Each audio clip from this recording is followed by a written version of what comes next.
Here we go. Here we go, Andrew. Thank you, Chrissy. Good luck to us.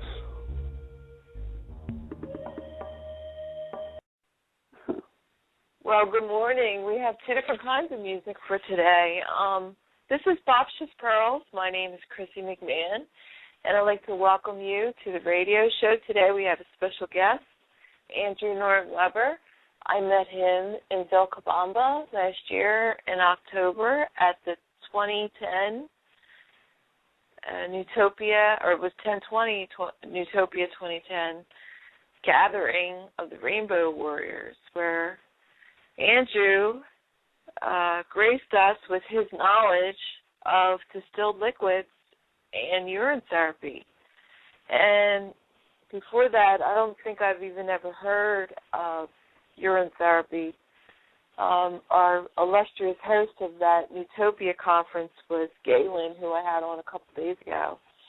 And he did a little presentation of urine for life or something, and he spelled it 3 different ways, and I was like, what is he talking about? He's really going to talk about urine? I'm like, oh, my God. That was so bizarre. But I listened to what he had to say, and we even had a Miss America, was it Miss New York? Maybe it was Miss America. No, I forget. Well, anyway, you don't want to give away too much information, but well, anyway, she gave us some secrets that really helped to validate the benefits of urine therapy that were external. We'll just give you that. But Andrew's going to talk about his experience with distilled liquids and their effects on organic creatures, which was his original talk. And then he wants to also share about what he's learned in conjunction to distilled liquids about the pineal gland and astral projection. So without further ado, I'd like to give everyone Andrew Norton Webber. Good morning, Andrew. Good morning, Chrissy. Thanks for having me on. Thank you so much for being here. Yeah. It's a beautiful morning here. I'm in South Carolina. It's September, and got nice weather. I'd like to dedicate this talk to somebody that we met at an art show in Chicago, Jody and her boyfriend, Devin. And unfortunately, Devin wasn't there, but so maybe more specifically, this talk is dedicated to Devin. She said that, well, we told Jody about everything that we knew about distilled liquids and the pineal gland and urine therapy, and she just soaked it up like a sponge and is currently a full steam ahead, a warrior with it, and is in the process of transmuting herself into her full light body through this process. And she was real concerned about her boyfriend, Devin, because he feels a lot of anxiety, and he feels it a lot. And so I want to dedicate this to him, and I want to tell him that I'm proud of him, because I think actually if you didn't feel anxiety in these crazy times, then you would be a zombie. And so I think that's the right reaction. And hopefully the show will be part of the knowledge that he needs to get rid of the anxiety.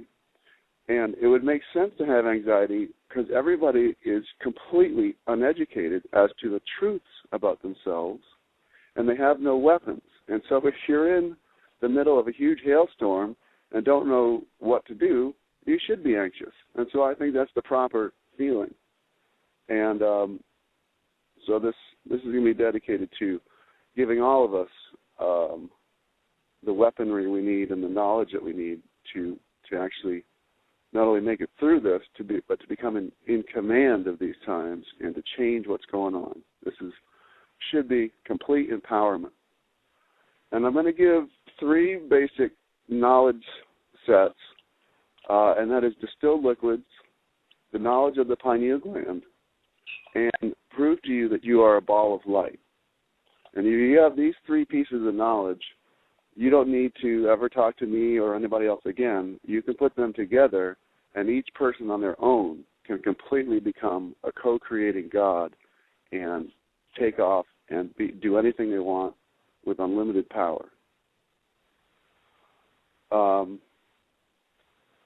In short, you are a ball of light residing in your pineal gland, and distilled liquids are what unfreezes the pineal gland, which has purposely been frozen by the society that we're in. And most people can only feel the five senses. And the pineal gland is the gateway, the stargate, the opening to all the other higher senses. And the fluoride and the chlorine, which are both halides in the drinking water, go directly to the pineal gland and freeze it, turn it into a stone, calcify it. And unless you're a very rare person who was lucky to live on, grow up on very clean water, away from city water, and you ate real healthy your whole life, lots of raw fruits and vegetables, unless you're one of those people, I guarantee everybody out there in America, if they go to their doctor, say, I've got some headaches, or, just go to a doctor's box and say, I want an x-ray of my head or an MRI. Tell them you're feeling headaches or something, or you think you got a tumor in the middle of your head. In that x-ray, it should be clear gray all the way through, right? You're not supposed to have any bones in the middle of your head. But there will be a white rock right in the middle of the photograph. And that is the pineal gland. And when they do autopsies on people in fluoridated societies, they find fluoride at about 5 to 10 parts per million through most of the body. But when they get to the pineal gland during the autopsy, it's at 22,000 parts per million. It goes there like a magnet.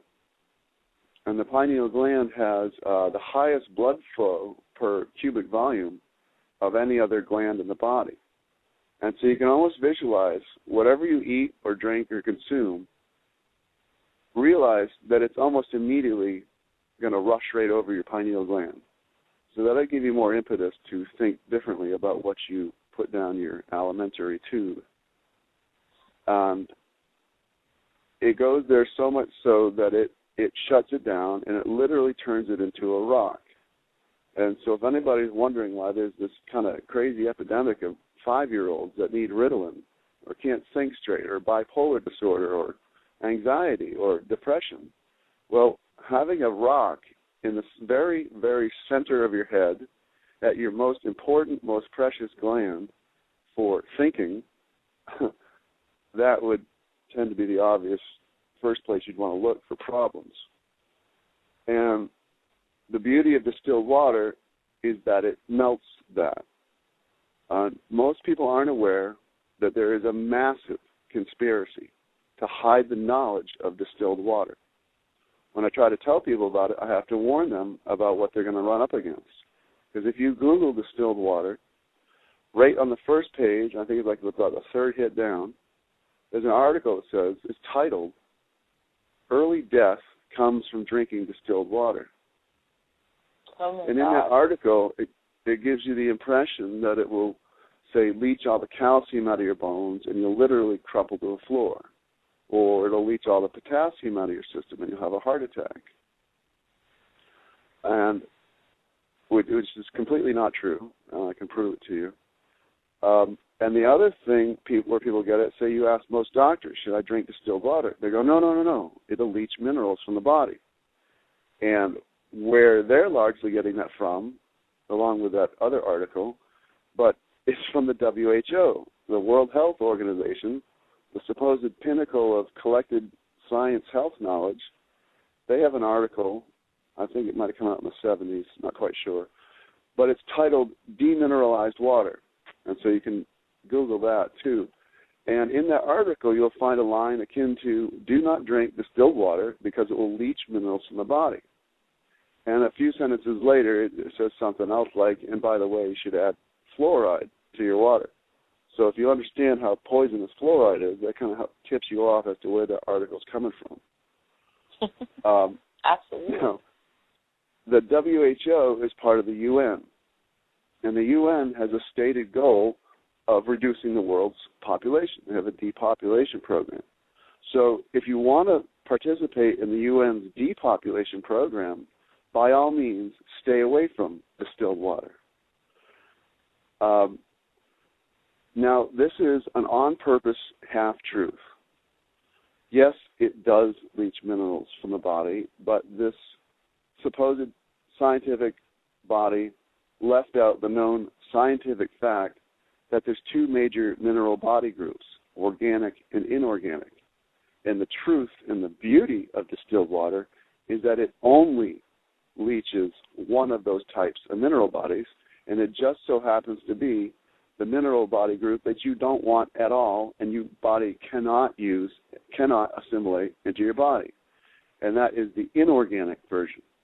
You are an organic creature, and you can only use organic minerals. There is zero position and or zero use for inorganic matter, minerals in your body.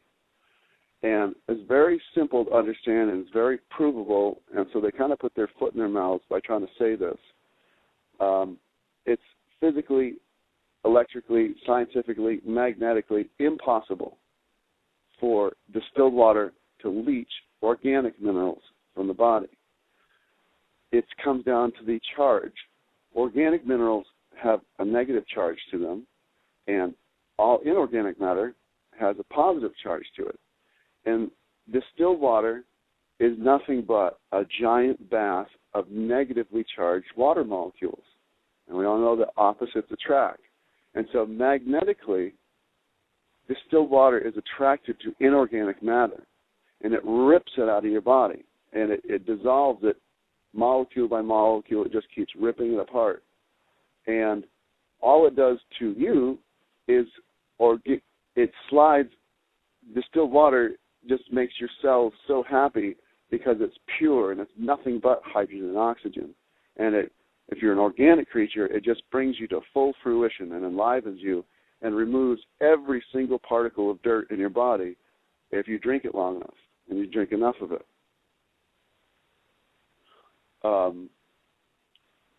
Distilled water, the kind of understanding of it is in the name. It's been distilled. It's water that used to be still. And the more junk that water has in it, the slower it becomes, the slower moving. And so distilled water, as I saw in one dictionary, is water that's been separated bit by bit and reassembled bit by bit. And in that process, it drops all of its garbage. And then it's all these perfectly round water molecules. And they just, if you can imagine a house of balls that at an amusement park that children like to jump into, and you see how the balls just move out of the way effortlessly, and children just love to dive and play in it. Well, if that were distilled water molecules, let's try to make them dirtier by adding particles. Imagine if you keep sticking more and more little objects to the balls. You can see that friction builds up, and they don't move quite as well. And if you take it so far, even as to the opposite, to make them, instead of perfect spheres, make them so full of junk that they're all perfect squares, cubes, now you imagine jumping into it. There's not going to be much motion at all. In fact, it's going to hurt, and it's going to be very, very slow-moving house of squares and not very fun to swim around in. Well, that's analogous to what distilled water looks like at the molecular level. It's perfect spheres with no objects attached to them, and there's no friction. And when you first have distilled water, you will notice this. You will notice how it just seems to fall down your throat, almost taking itself down your throat. It falls down like air. And you've probably seen a lot of times in your life when you're really thirsty and you want to chug some water, but it just doesn't seem to go down fast enough. And that's literally because it's full of invisible rocks and sand. And distilled water has none of that, and so it just falls down your throat. And so they're considered, Dr. Handley had a paper called Distilled Water and its effects on aging. And you can Google that article. It's a nice little 2-page article. It's beautiful. And in that, he shows how that he calls it the most molecularly unstable water that there is.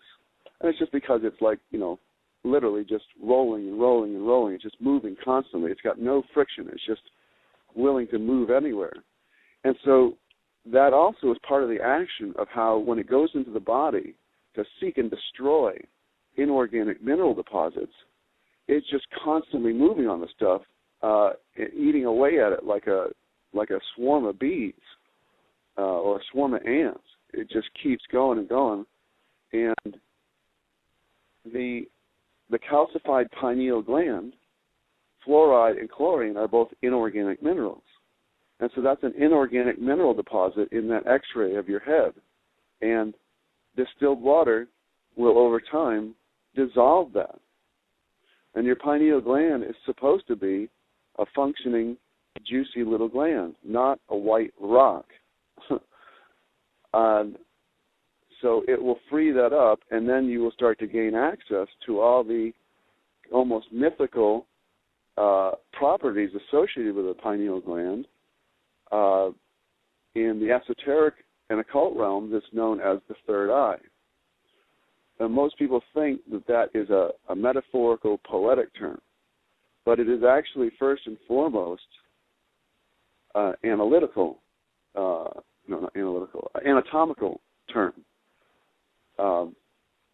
David Wilcock has a phenomenal video called An Explanation of the Pineal Gland, and he really helped me understand the inside of it. And we'll get to that in a minute. I want to give a few more proofs about distilled water. The most basic thing to look to is you can trust the living truth of nature, okay? And here's how nature feels about distilled water. It is the only type of water, when Mother Nature wants to create new water, she only uses the process of distillation. She doesn't use reverse osmosis. She doesn't use UV filtration or ozonation or alkalizing machines or very expensive, just all these different contraptions people are coming back to. I found in my research that the heavy-duty truths are usually right in our face, and they're usually incredibly simple. And here it is again with this one. Distilled waters are all precipitation, rain, mist, snow, dew, and fog. All live fruit and vegetable juices are distilled, and all blood and urine are distilled liquids. And it's the only reason you're still standing. The only reason you're alive is because distilled water is flowing through your body. But yet the WHO says do not drink it because it'll kill you. It's just ridiculous. And it's so easily provable once you just know these simple facts about it. Now, the other source of distilled water is when you have a machine that you make it with. And that is basically it's a rainstorm machine. It's a rainstorm in a machine, and the byproduct of any rainstorm is rain. And so a distiller creates distilled water. Now, the only difference with it is it uses the method of boiling, whereas Mother Nature uses evaporation for all the precipitation, which is a much lower temperature process. The one problem with the machine is through boiling it to get it to evaporate, volatile organic compounds can be, which is what a lot of the nasty chemicals in city tap water are, and even radon is one of those. Those things have a lower VOCs, volatile organic compounds. They have a lower boiling point or the same boiling point as water. And so they actually make it through the distillation process when you're using a machine. And what you need to do with that is you have to pre-carbon filter it or carbon pre-filter it, because carbon catches the VOCs. You may have water that doesn't have, if you have well water, if that's what you're starting with, that's even better, because it may not have VOCs in it. And the way you can test it is to distill a batch, and after you distill it, if it tastes like the worst water you've ever had, like plasticky terrible, that means you're drinking distilled water with nothing but VOCs in it. And that means your particular water had those in it. So that is proof that you need to carbon pre-filter it. So that's the only other additional step you need to take. And distillers, by the way, it's probably one of the simplest home water machine devices you can have versus reverse osmosis, where if you don't change the filters really often, the back side of them, the exit part of them, gets covered with bacteria. And so the process is a waste of time. And those filters are very expensive. Distillation is very simple. The machine's just maybe once a month, you need to clean it out, you need to empty it out and give it descale it. But it's very simple, and the carbon pre-filters, you can use Brita pitchers or the carbon filters on refrigerator doors. That'll do it. Or you can put those things attached right to your faucet. So it's not much of an extra step, but it's simple. So Mother Nature uses the low temperature evaporation process, and that's why her distillation never needs to be carbon pre-filtered, because the VOCs don't make it through that process. Another simple fact you can use is you can ask any mechanic, what should I do with my battery when it gets weak? And when your battery is not turning your car engine over and it's going, it's in a very acidic state. It's wasted. And he'll tell you, if you have a battery still where you can take the caps off, to take the caps off and pour in specifically distilled water, because it's a negatively charged body of water. And when you're in an acidic state, that's positive. And so you pour in the negative water, and it turns the battery back from acidic positive to alkaline negative. And all of a sudden, boom, it starts the engine, no problem, it has power. Well, that's exactly what you are. You're an electrical engine, and it will do the same thing to you. It'll make you alkaline. And on that note, I need to give you the other bullpucky argument that they use to scare people away from distilled water. I've already given you the one. They try to confuse you about the minerals. They imply that it leaches all minerals, and it's absolutely not true. It only leaches the inorganic ones. The other argument they use is they say, don't drink it because it's acidic, and it'll make you acidic. Completely not true. And what we can look towards there is lemons. Everybody knows that lemon juice is very acidic, but it has an alkalizing effect on the body. And that's how you truly gauge whether or not something is alkalining or acidifying. And they try to say that distilled water is acidic and it'll make you acidic. Well, this is, again, an on-purpose half-truth. Yes, it is acidic. On the pH scale, where 7.0 is a neutral, distilled water generally comes in at about a 6.0 to a 6.2, and that is slightly acidic. But that's got nothing to do with its effect on the body. Its effect on the body is alkalizing, and not only alkalizing, but perfection of alkalizing. It puts you, I think the body's supposed to be at a 6.4 or something like that, but it's the reason Mother Nature gives it to you, and it makes your body in the perfect alkaline state. And people are buying these $4,000 expensive machines that add drops back into the water, and they're putting their water back up to 8.5 alkalinity. It's just ridiculous. You don't need to go through these crazy steps or have crazy machines to do that. What are you going to do when the power goes out? You aren't going to be using your machine anymore.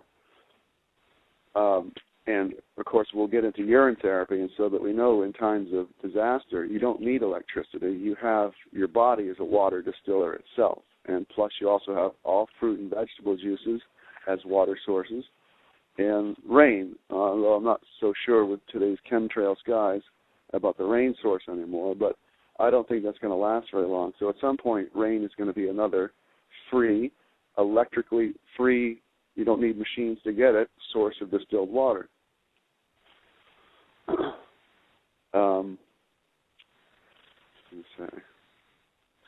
Well, I think that's a great beginning. We're already over the half-hour mark. So you've explained distilled liquids and their importance and how they've been repudiated through the political machine, and how you've debunked everything that they said. So you haven't really touched too much on urine therapy. So if you want to just refresh, people can go to our first interview or my YouTube interviews of you. But if you want, you can just briefly talk about how we're born in distilled liquid and, just go through the channel. Okay, go ahead. Okay. I'll just throw in here that I own the website AquariusTheWaterBearer.com. And I don't believe there's anything out yet, but this is where all knowledge that I have collected is going to be available, and it's currently being worked on by a very awesome person who lives in Ecuador. And I put together a list of 24 doctors who had the courage to stand up and tell the truth about distilled water, and that will be on there so you can read that. And so you don't even have to listen to me. You'll see that there are doctors who are basically, you read all their quotes together and you will have just as complete understanding of distilled water as I do. I'm going to put all the urine therapy knowledge is going to be on Aquarius the Water Bearer. Knowledge about how to unfreeze the pineal and so on. That's going to be where all the collected water knowledge is going to be. And I just want to say that the importance of that and why it's poetically beautiful to me is that this is the dawning of the age of Aquarius, and it very much looks like Aquarius is here now, bringing back the true knowledge of water. And people who study horoscopes and study Aquarius and not even studying the physical attributes of water, the main way that they'll sum up that Aquarius attribute is that he brings psychic awareness and psychic communication. And that beautifully is exactly in sync with what I'm talking about, that water, pure water, distilled water, unfreezes the pineal gland, which is the pure source for all of your psychic awareness. And so it's just perfect, and I'm glad that Aquarius is here now, and I'm very grateful that we all have this knowledge now, because it is the tool that we need to reach the next plateau. I'm aware right now that I'm very dumb, and there's a whole massive other level of knowledge that is just out there, and it's infinite. But distilled water gets us all up to that platform where we can start to access the knowledge. It'll get you to the actual universal internet, the etheric internet. Okay? Mm-hmm. And so now let's come back to urine therapy. And the beauty of that is that your kidneys are water distillers. And most people's first reaction to urine therapy is one of disgust, because they're used to the urine being so smelly and terrible and wouldn't even fathom drinking it. And that's because of your cooked food diet. Cooked food, we are the only animals that eat dead food. And vultures and, jackals, they at least are eating putrefied flesh. There is not one other creature on this planet that completely annihilates their food with heat and flames before they eat it. And so you're eating totally dead garbage. I don't care if it's beautiful and tasty and it's steak and lobster, and even vegetarians, they spend tons of money on beautiful organic fruits and vegetables, and then they cook it. It doesn't matter. You just turned all of the organic matter in that food, and I don't mean organic as in whether it was raised with pesticides, I mean organic in that it's living and it's alive and that the form of minerals you can use. Well, when you apply heat, you flip the electrical charge. That's the whole purpose of the raw food movement, is to stop people from turning their organic mineral-based food into inorganic mineral-based food. And so it rots like garbage inside of you, and smells permeate. And your urine comes out disgusting. Okay? Now, the beauty of this is you can change that really quickly if you switch to live fruit. That's probably the highest diet, right? The diet in Garden of Eden or Paradise is fruit and rainwater, or fruit and distilled water. And your urine is the highest distilled water source possible anywhere.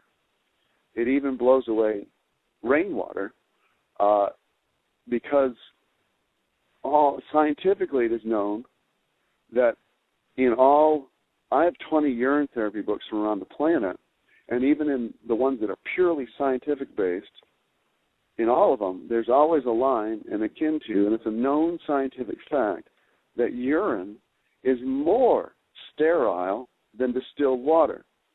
And that's just one time through. Even if you've been eating steak and lobster your whole life and you pee out and it's disgusting and smelling, even in that moment, it's more sterile than distilled water. And that's why I say it's the only reason you're still standing. That's what your kidneys do, is constantly distill the water so that it can run through you and keep you clean and keep you alive. So in urine therapy, people start drinking their urine and they start looping it. And so if you can see that just one time through it's more sterile, try to fathom if you looped it 10 times or 100 times or 1,000 times and then 10 years in a row. That water is going to become, you just can't even imagine. You think if you for the first time go and try some store-bought distilled water, or you even make your own, and you're like, oh my gosh, that is so smooth. I didn't know water could be so smooth. Your body has the ability to make water that will blow that water away. And I've experienced this myself. And so for anybody out there, you can just start drinking a gallon a day of store-bought distilled water, and possibly even within that day, you'll start urinating clear. You know that when you drink a lot of beer, you start peeing clear. Well, that would, again, be a good way to jump on the clear water wagon. And the first thing your body does is clean out the blood system, because that's the highway for removing garbage. It can't remove garbage if the highway is full of potholes and junk and dirt everywhere. And so the very first thing it does is clean out the blood highway, and that is what your urine is part of. And so it is the first thing to start becoming clear and clean. And so even if you're hugely obese, 300, 400 pounds, the first thing that you can make happen is have your blood system become completely clean, and then you can actually hop on the urine loop and start accessing free distilled water that is of a distillation level that is unparalleled. Okay? Now, a proof that you've already drank it, you want to talk about how we're born and how we come into this world. We all drank our urine for 9 months straight in the womb. The amniotic fluid is urine. For the first 3 months, it's mainly your mom's pee, and for the remaining 6 months, it's mainly yours. There's no umbilical cord attached to your genitals. The umbilical cord is attached to your intestines. And that should be another piece of proof to people that urine is not a waste product. Waste goes through your intestines, and that's what that excretory channel is for. If urine were a waste product, how is it possible that from day one, just about, the human fetus, the zygote, the embryo, is floating in urine? Urine is actually the ultimate perfect water liquid. It's what we grow in, and we would not have grown without it. And when you're in the womb, if you remember, you breathe like a fish. You actually are continually sucking your own urine down your mouth. And that is more proof that it's not a waste product, because, otherwise you'd just be getting dirtier and dirtier and dirtier. And it'd be a cesspool in there, but it's not. You are actually peeing out the water that is the water that breaks at birth, and you are actually peeing out the water that you become. That water is what physically forms your body. Urine is also known as living liquid tissue. And in urine therapy, if you say you have a problem with your eyes, you put urine drops in your eyes, and that becomes your eyes. If you have a cut on your skin, you put urine on that cut, and that urine becomes your skin. And that is, babies come out, they smell sweet, and they have beautiful, fluffy, plumpy skin because they've been floating in urine. And you mentioned the supermodel, and that's one of their biggest secrets, is that they put fresh urine on their face at night, they let it air dry, and they go to bed and they leave it on all night. The urea in urine allows each individual skin cell to hold its maximum amount of water, and so it creates beautiful, plump skin.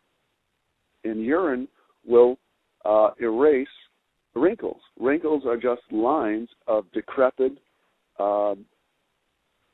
skin cells that are hardly holding any water, and so they all contract and become all, crippled, so to speak. But you start giving them urine, which has got urea in it, and that enables them to hold their maximum amount of water at the same time that you're offering them the most awesome water in the universe. And so they quickly fill up with this beautiful water, and wrinkles disappear, literally. I don't care if you're 50, 60, 70, 80 years old. I'm going to debunk alchemy right here, too, because it helps us stay with the baby to prove this. Or the alchemists and their whole, your main thing when you hear about alchemy is your pictures. You think of people in dungeons or up in their attics or in bell towers with a wizard's cap on into the late of the night, reading books by candles for decades at a time, trying to figure out this ultimate secret of how to turn lead into gold. And one of the alchemists' most prominent symbols from way, way back is the Ouroboros. Is it Ouroboros or Ouroboros? Do you know? Ouroboros. I don't know how to pronounce it. Okay. And that is the symbol of the snake eating its tail. Well, that's exactly what the baby is. And we've all been the Ouroboros for 9 months straight. And that's what you become again when you start practicing urine therapy and start looping your urine. You are the snake eating its tail. You are consuming yourself. And it is the ultimate power cycle. And that is how the baby grows, by consuming itself. And it's the water that does it.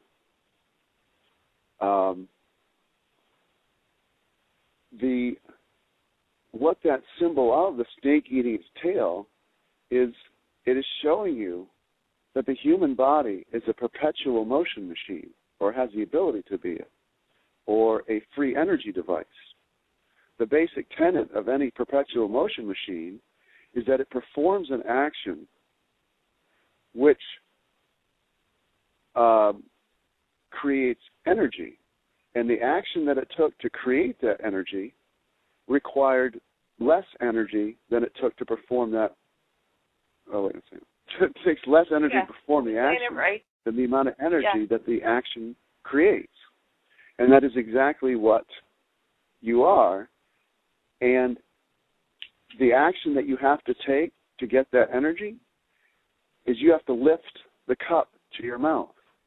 You have to pee into a glass, and you have to lift it to your mouth. Now, if everybody understands that distilled water, which is what urine is, and is nothing but hydrogen and oxygen, or mainly that, when it's urine, we know that hydrogen and oxygen are rocket fuels. And football players, when they're out of energy and they're breathing crazy hard, they huff oxygen. because it gives them energy. And oxygen is, you are pretty much 60% oxygen. You are 80 to 85% water. Well, water is largely 2/3 oxygen. I know it's H2O, but the hydrogen-oxygen molecule is very small. The oxygen molecule is huge. And so you are actually, the number one element that you are is oxygen. And so when you drink that glass of urine, it's a huge body of oxygen plus hydrogen, and those are both fuels. And so you can probably pretty easily, with even common logic, understand that the action of lifting the cup to the mouth requires less energy than the amount of energy that is in that cup. And so right then and there, just in one movement, you have absorbed more energy than you spent in one action. And speaking of that cup, this also debunks the whole search for the Holy Grail. Nobody needs to search for that thing anymore because they're everywhere. There's no such thing as the Holy Grail. The properties of why everybody ever wanted to search, and Monty Python's was looking for the Holy Grail, the properties associated with drinking from the Holy Grail are long life and full health. Well, those are exactly the benefits of drinking urine. And the joke about the search for the lost Holy Grail is that it's not the cup that's important. It's what's in the cup. And so any drinking vessel can become a Holy Grail. It's what you use to complete the circuit with. Okay, I just want to interject because I got the source field investigations by David Wilcock, and I was trying to see if he had anything in there about distilled liquids, and I couldn't find anything. But one of the things he does say on the Enigma video, I believe, maybe not, but it's in the book, that he prefaces that the Holy Grail is the pineal gland because it holds the elixir of life, which is the liquid within the pineal gland that makes it work. So when you get into that, you can talk about that a little bit. But I heartily agree that any vessel that you put distilled liquids into, mostly urine therapy or urine, is the Holy Grail.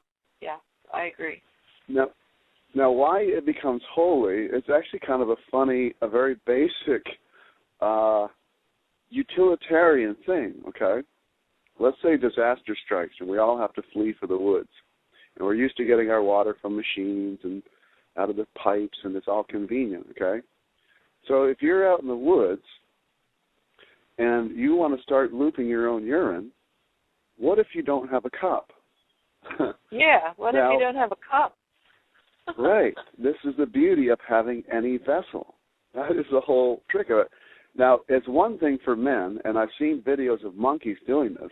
They could kind of put themselves upside down and pee into their mouth, straight into it, okay? But it's also kind of hard to swallow when you're upside down. Monkeys have huge mouths, and there's this one, if you Google animals drinking urine, there's this funny video. You hear this little boy going, oh, but he's at a zoo watching it. And this monkey is literally just, he doesn't care anybody's watching. He's peeing. He's got a huge old mouth, peeing right into it, big old pool of water, and then he rolls right side up and swallows it.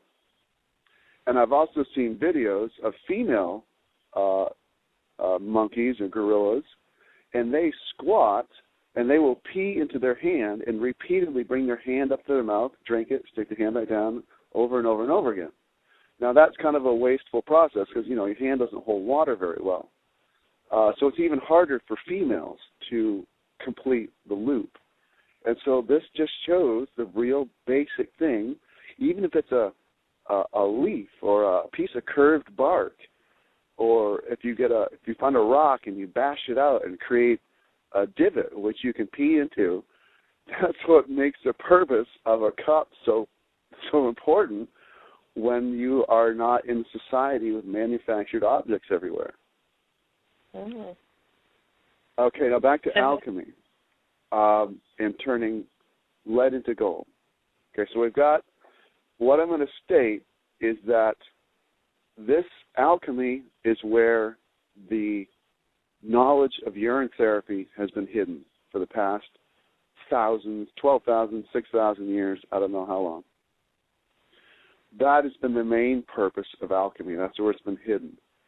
And one of the pieces of proof of that is until John Armstrong wrote his book on urine therapy called The Water of Life, I think it first came out in the 50s, there were almost no books available on that were saying, that were subjects of urine therapy.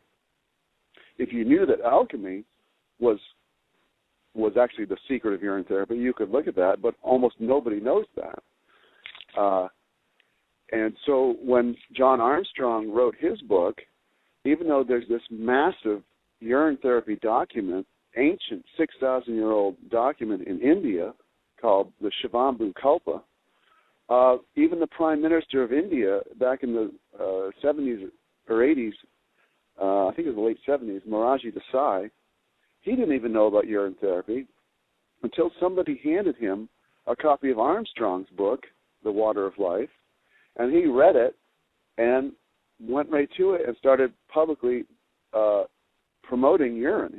He told his people that he drinks a cup a day, and he actually tried to promote it publicly with his people, and it was only then that it came out that the highest yogis had this secret document called the Shivambu Kalpa, and it was 107 verses specifically devoted to giving you instructions of how to drink your urine.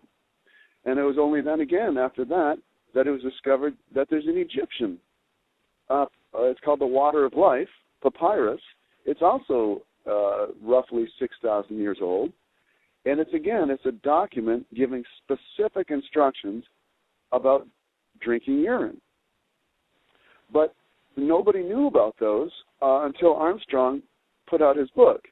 And, I've got 20 books on urine therapy, but that's because those have all come out since Armstrong wrote his book. And just the knowledge has come out and out and out.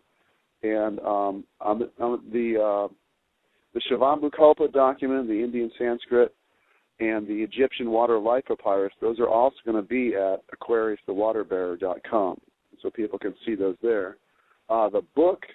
Currently the book that the Shivambu Kalpa document is in is called The Golden Fountain by Cohen van der Kroon out of Holland. He wrote that book, and that's where I first saw it. Now, okay, and do you want to talk a little bit about the Aquarian book by Anonymous? Would that fit in here, or do you want to bring that up later? Thank you. Okay.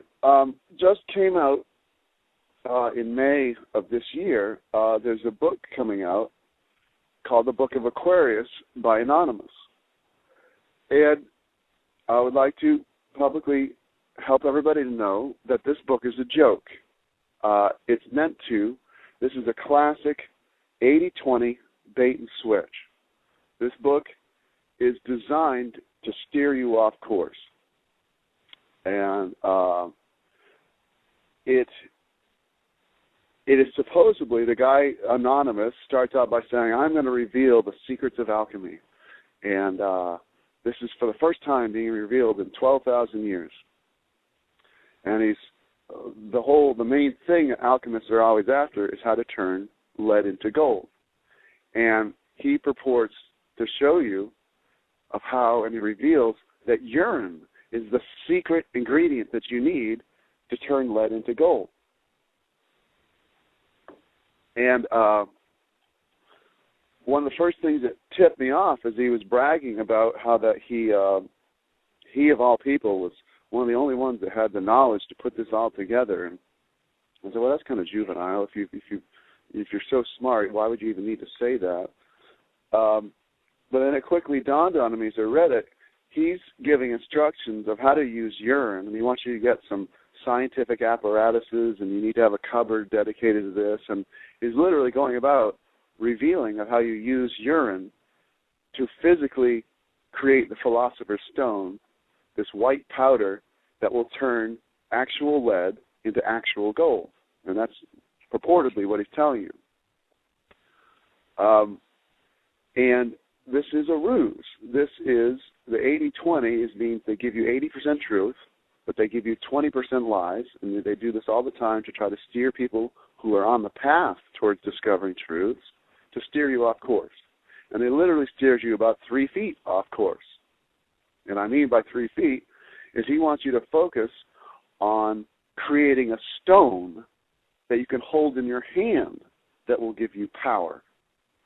When the joke of it is it's really, if you know how to read these alchemical texts, they're talking about urine and the process of looping it inside the body, and what we're talking about drinking it. And people who can see auras, when you have that bone in the sun, when you have a calcified third eye, in your aura field, there is a gray dot right on your third eye spot on your forehead, about the color of lead, okay? When you start drinking urine, which is distilled water, and it melts inorganic mineral deposits, and it melts that stone in the middle of your head, and when your pineal gland opens up fully, the gray dot in the auric field disappears, and a golden glow surrounds your head. This is turning lead into gold. This is the actual meaning of alchemy, of turning lead into gold. It is not at all about being able to magically turn the metal lead into the metal gold. And conveniently, Anonymous put this book out called The Book of Aquarius, and in it he says it'll take you about 3 years to do this, or if you get it just right the first time, that you can achieve the Philosopher's Stone in 18 months. And he's talking about an external object. He's giving you these bullshit arguments, sorry, my language, that you take your urine and you have a heating plate and you keep putting urine in there and you let it evaporate. And you put it again, you let it evaporate. You got the temperature just right. And over time, slowly this powder will form. And they're saying if you do it just right, you can't mess up. It'll turn from one color to the next, to red, to black, to white, on and on and on. And eventually, if you do it just right, you'll get this powder, and then you'll have all these magical powers. Everything you've ever read about alchemy, and that you can do all these beautiful things. And Saint Germain was able to transport anywhere. And they always say that, creating gold is the lowest thing on the totem pole that you can do with the Philosopher's Stone. That's the least of the things. You can travel instantly. You can do anything you want. But you're powerless until you get it. And so you see, that's the joke right there. They don't want you to think that you have the power. And that's the truth, is that we are born with all the powers that we need. We have all the tools. Everything is contained within us. But yet, Anonymous wants to steer you off course, and that you're powerless until you create this external object. Okay? Well, let's put up a scenario that kind of blows this away. All right, let's say it is an external object. Let's say you have to make this external stone in order to have these powers, okay? Well, let's say you decide to go visit Mars with your magic stone, okay? And you're exploring the canyons of Mars, okay? What if you trip and you drop the stone down a crevice and you can't retrieve it? Oh, now you're powerless again. Damn it, I'm powerless without external objects. That's what they want. So now you got to sit there on Mars for 3 years to build another stone, but now you don't even have your lab equipment, you don't have electricity, you don't have your apparatus, you don't have your heating plate. No, this is a joke, wild people. Animals, too. And there's wild animals there, they say. Andrew Shabatia has pictures of wild animals. Oh, that's right. Yeah, I've seen that. So now you're screwed because you fucking dropped. Oh, sorry, my language. You dropped the rock. Oh my God, I have to cut it. Okay. So now you're screwed. You dropped your rock. But no, this is a joke. This is a joke. The Philosopher's Stone, think about it. The thinking stone. That's the pineal gland. The pineal gland, when it's healthy and fully functioning, is covered with crystals. It's called the pineal gland because it looks like a tiny pine cone.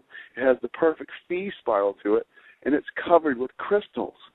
That is the philosopher's stone, the philosopher's crystal, the thinker's crystal, the rock, not the calcified rock, but the actual beautiful crystal-covered, healthy, juicy, functioning eyeball in the center of your head. That is the philosopher's stone.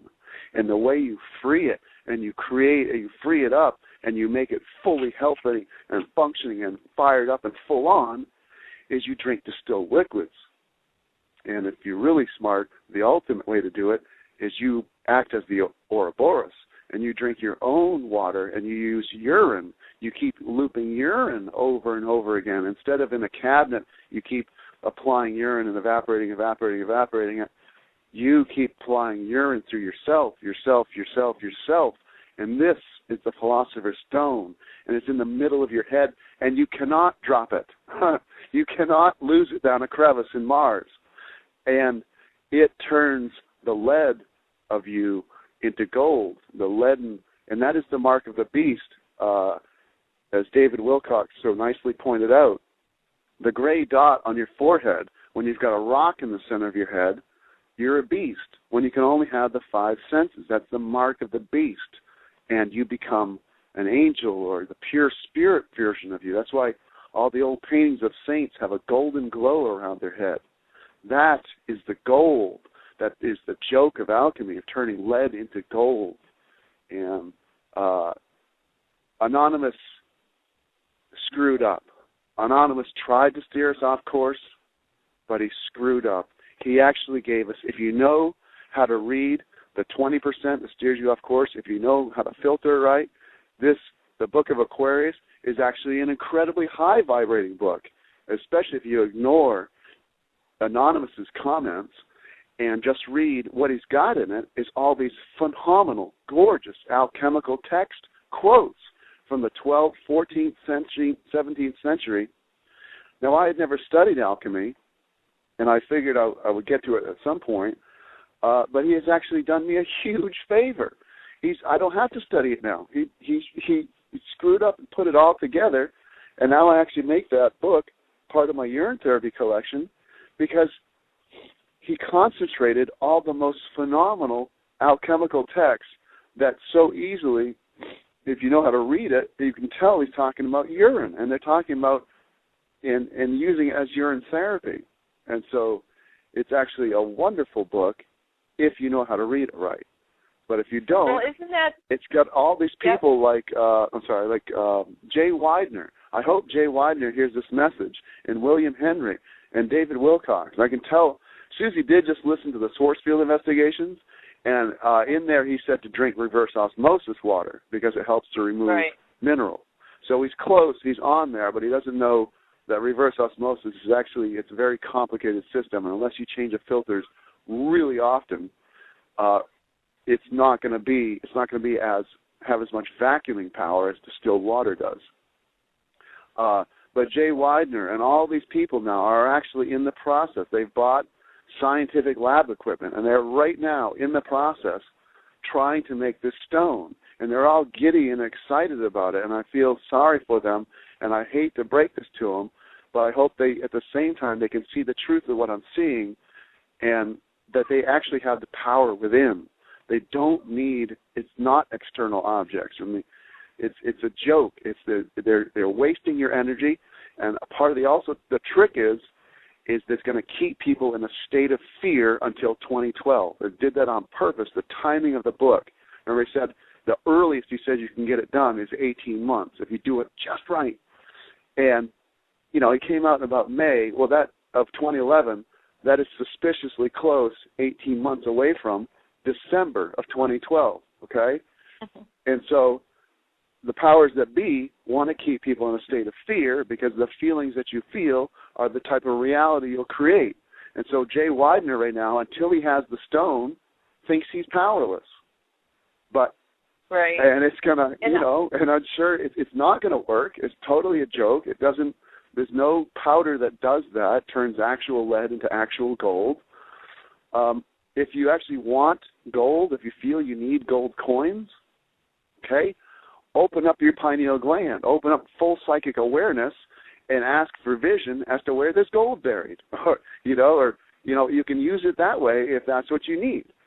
But there again, you can see every psychic ability you've ever heard of, those are the gifts that are available to you through opening up your third eye, and that's why the alchemists say that getting gold is the most vulgar, the lowest thing on the totem pole of the powers that you can do with the Philosopher's Stone. Because the ability to time travel, to astral project, to have mental telepathy, to be able to speak to your cats and dogs without having to use words, those obviously are off the charts more valuable than gold. So that's enough. Well, what I wanted to interject with was you said how the Book of Aquarius has all the alchemical quotes and all in one place, so that kind of cuts your research, down to, unless you want to research to make sure that what he put in there is actually legitimate. But there's a saying in the Bible, and I guess I could call myself a Bible scholar because for 5 or 7 years I all I did was read it. I was Christian and I prayed and went to church and all that, but I religiously every day read the Bible over and over and over again because you can read it in a year, you can read it in like a month, I guess. But anyway, one of the things it says, "He who has ears, let him hear." And I think that it's just like another Illuminati tactic is that they have it again hidden in plain sight, and only those, like you said, who actually know what to look for can actually read between the lines and see. So, unfortunately, most people have no clue that even what they're looking at. But when they read what Anonymous has written in the Book of Aquarius and how he's put it together, it's not really that he's written anything. He's just linked a bunch of information together and come up with a scenario that makes it an internal quest instead of an internal quest. When everything metaphysical right now is telling us we need to look inward. We're going to find the answers within us. I mean, we're constantly being told that message over and over and over again. But yet, because we live in this mechanistic construct, the 3D reality, we're always thinking materialistically, and it's very mechanistic. I mean, everything you look from science, religion, social, everything is mechanical. There's very few organic processes anymore. I mean, even our food is created by machine. The way that the food is brought to us is through machines. There's no hands-on, except for organic farming.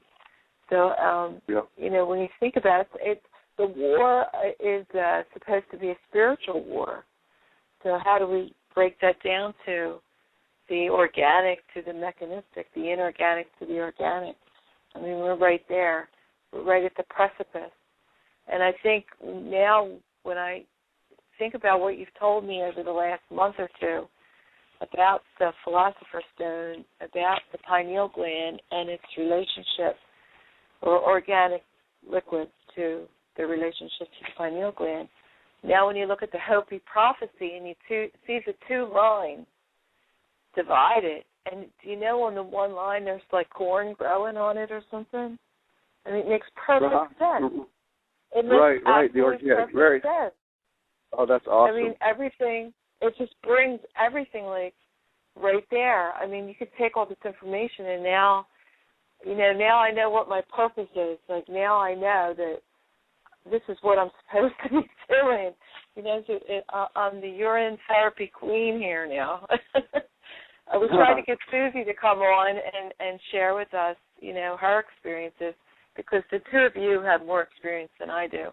I'm just a novice dabbling in this wonderful field of enlightenment, and you and Susie have years behind you of practicing this treatment, this therapy, this holy grail. I don't know what the words, I'm at a loss for words. But, I'm not going to say anymore, but if I think of something, I'll bring it up. But collaboratively, we're piecing this together, but you've done the majority of the work in finding out about the pineal gland and finding the book, the Aquarius book by Anonymous, the Book of Aquarius by Anonymous, and being able to put all this together is just phenomenal. So I don't know what to say. I'm in awe. And thank you. We've tried to contact these people to try to share this information. We've contacted Scott Meredith of Conscious Media Network. We've contacted Clifford Carnicom about helping with Morgellons. He listened intently, but I think everybody's getting hung up on the urine therapy. But maybe this Anonymous, maybe Jay Widener and William Henry is going to open it up where a couple nobodies really, because nobody really knows who we are except for ourselves, which is really important to me. But, who's going to really listen? Even when you tell people the model, this is the model's secret. They bathe in it. They soak it on their face overnight. They keep it in storage for weeks, so they have it at maximum strength so that they can get the full effect of it and win beauty contests. People still don't listen, so no. It's we've been a so difficult time. It's a transitory time, and we've been so highly miseducated that it's very hard to wake up from the slumber. I gave Clifford Carnicom a full hour of this information over the phone, and he acted all excited, and he said he wanted to give me an hour-long radio interview and actually let you interview me, and he's going to broadcast it through the Carnicom Institute. And I even mailed them a set of precious distilled water books and urine therapy books, and I ended up getting complete silence from them after the phone call. So I don't know if somebody either. I sent them a nice. I sent them a nice package of urine therapy books and distilled water books. You didn't send them to me. You never sent them to me. No, I'm only playing. I felt that the Institute. I got the tape. I'm only playing with you. I'm sorry. Well,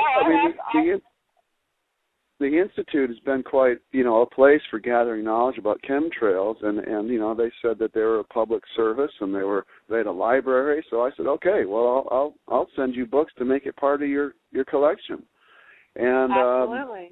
It's complete silence now. I don't know if somebody told them not to let me on the air, or if they got freaked out, or if they don't want to give answers. That's actually what I'm kind of most suspicious of, because I watched Carnicom at the 9/11 Truth Movement speech in Portland, Oregon, 2 or 3 years ago. And during that speech, during the question and answer period, this kid stood up and very, very emotionally and strongly told the crowd that he had been covered with Morgellons symptoms, and he had applied a particular method that had completely erased it. He was almost crying, telling his story about how much pain he had been in, and then how beautifully and miraculously he had discovered a method to clear it all up. And I was listening, and I was going, oh, my God, I bet you anything he's talking about urine. And so he tells that, and Carnicom's standing there listening up at the podium.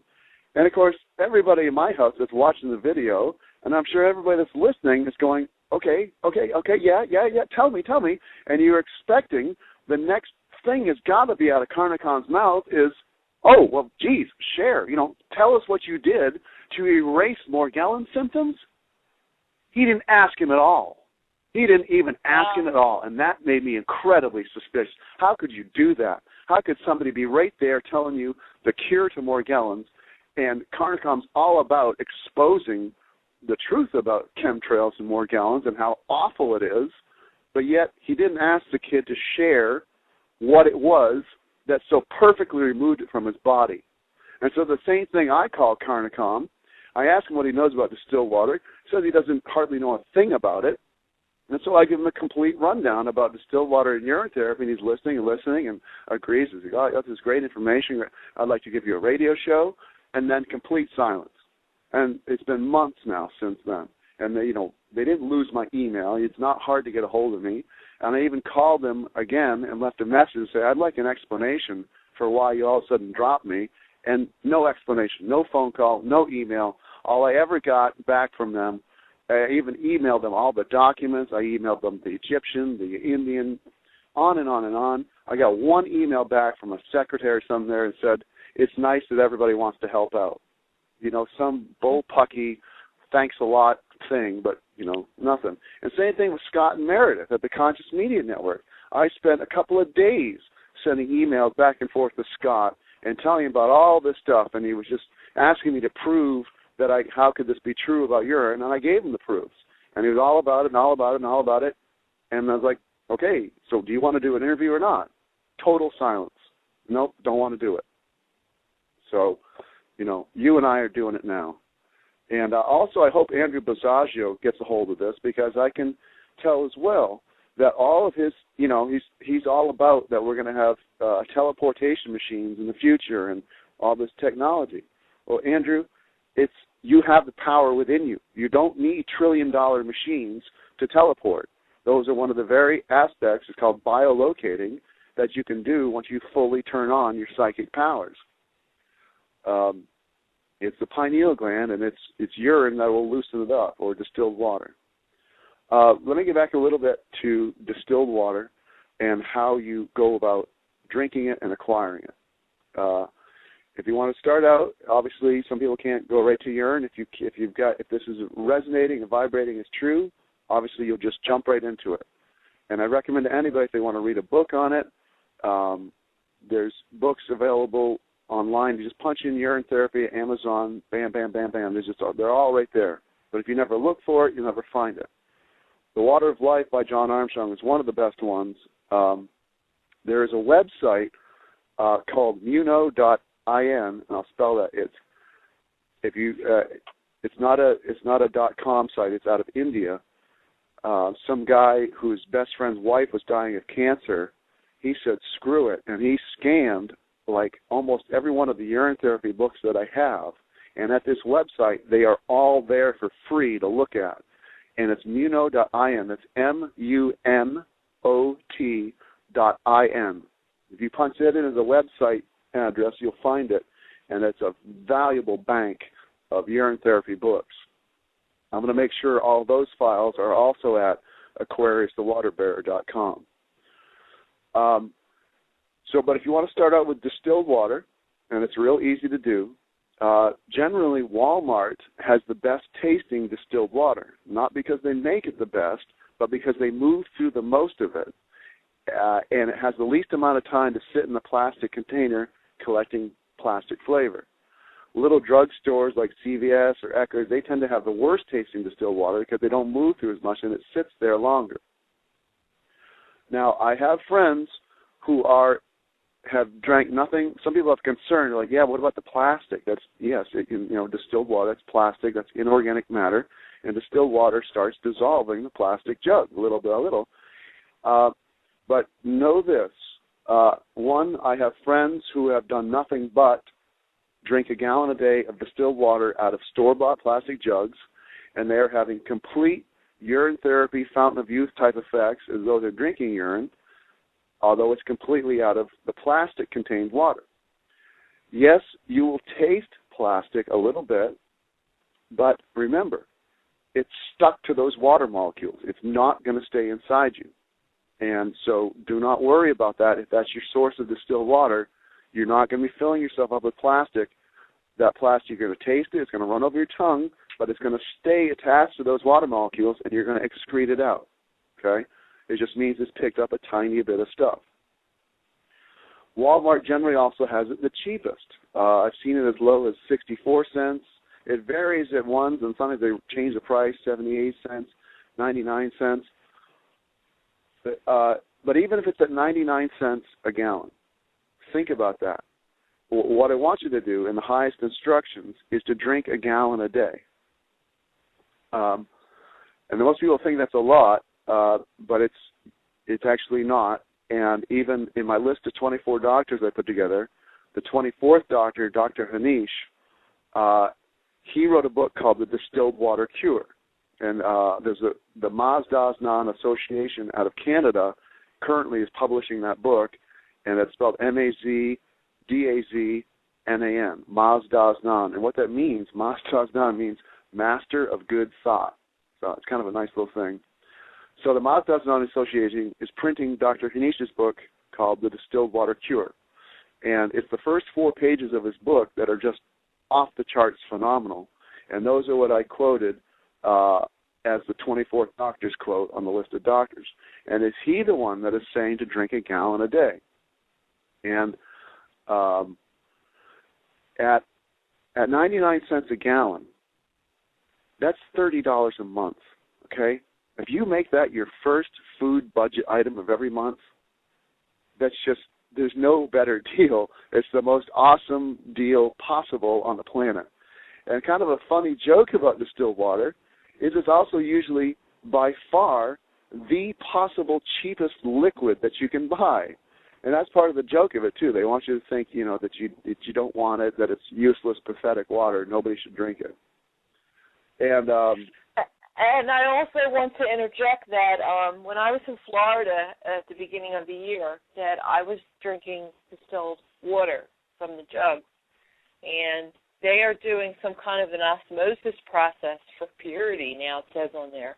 And from what I understand, osmosis process, I believe, is a mechanical process, but a gentleman who was involved in with my family, he saw that on the jug because he heard us talking about it, and he said the osmosis process that he used when he was working, he's retired, was a chemical process. And that's why I was tasting, it was something besides the VOCs or whatever you talk about. It was a nasty taste in the distilled liquid. So we went from distilled water that tasted sweet. My sister didn't want to drink it. She said it was too sweet, the water, to having this chemically tasting.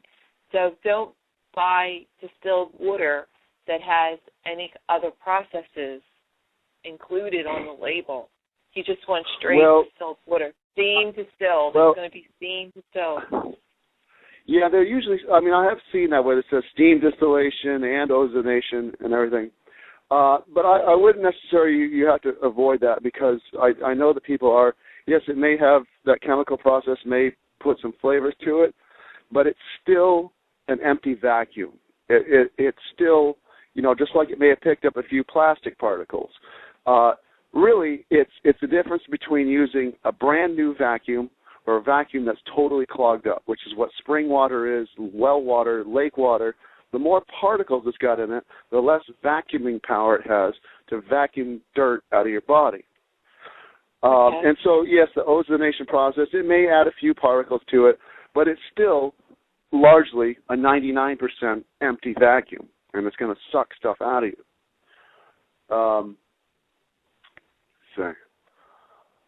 Well, thank you for reaffirming that. Yeah. Let's see. It's 99 cents at Walmart. Yeah. Make that your first budget item of the month.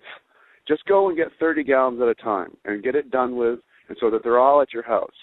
And then each day you wake up, just thinking of it as water cartridges. Okay, this is my gallon for the day. This has got to be done by the end of the day.